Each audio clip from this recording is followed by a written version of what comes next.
What's up, guys? It's Adam from Spiritus Systems, and today I wanted to take some time to talk to you guys about one of our first products, and it's a lesser known product of ours. It's called the Lid Snake. So it's this little guy here. Some of you might be familiar with it, but I reckon that most of you aren't. But before we even get into talking about what the product can do and why we made it, we have to look backwards a little bit at night vision technology and look at kind of the problem that we were trying to solve before we can do that. So if you're familiar with how night vision works, on the tactical level, we're going to go through it really quick. So if you already know this, I apologize. But basically, you mount goggles to the front of your helmet using some kind of arm, like this guy right here. And either your night vision has battery power on board, and so then you don't need anything else, or it relies on a battery pack, which mounts to the rear of the helmet and runs a cable along the top. Or it can be a split of both. Some goggles do both. Other goggles only do one or the other. The goggle that we were looking at was the ANVIS series of goggles, which initially were developed for aviation. So they basically had better tubes, better glass. They were a little bit lighter of a design, and they did all these things because pilots basically needed to wear these for long duration. They had matched tubes, and they were pretty much the best thing that you could get as far as night vision when they came out. And it wasn't long before guys on the ground started getting their hands on ANVIS sets of goggles, but then it created a new problem for them, and that is you can see this battery pack is an ANVIS battery pack, and it has a pretty long cable, and some I've even seen longer than this. They come in different lengths, but this ANVIS battery pack actually attaches to the rear of the helmet, and this cable has to run all the way to the front of the helmet. So I'm going to mount this guy up so you can kind of see. So you can imagine you have the battery pack, and then you have a cable running all the way to the front of the helmet. And they're basically three ways that guys were doing this. So the first way is that they were just real low tech. They were taking the cable and they were just putting 100-mile-an-hour tape over the top of it. And this is actually a pretty good option for securing the cable. It's semi-permanent, and it's easy enough to remove for, if you have to clean your helmet or turn in your night vision equipment or something like that.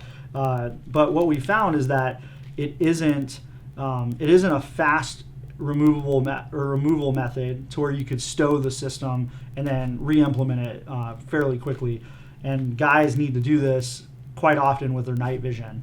If you're doing any kind of airborne or seaborne operations, you're probably going to unmount all of your stuff off your helmet, and you're going to put it in your bag and stow it away safely, and then pull it back out when you need it. So the tape method really doesn't work well for that. The second method is guys would actually take the cable and they would run it underneath the helmet cover and then out through the front. And that does a pretty good job of protecting the cable as well. But again, it's a semi-permanent solution, but it's more on the permanent side. It's difficult to route your cable, undo your cover, pull it through to the other side, and do that every time you need your night vision. The other problem that we have with it is a safety concern. If you have your cable routed underneath the cover, you can run into this pretty severe issue if the cable on either end or the battery pack gets caught as you're egressing from a vehicle, or more importantly something like a helicopter, and you might get suspended by the cable. This cable is actually pretty strong, so it could suspend you by your neck, and you would be basically hanging there, or worse, you might break your neck by the cable being there. And then the third way that people would route it is underneath the helmet, underneath their pads.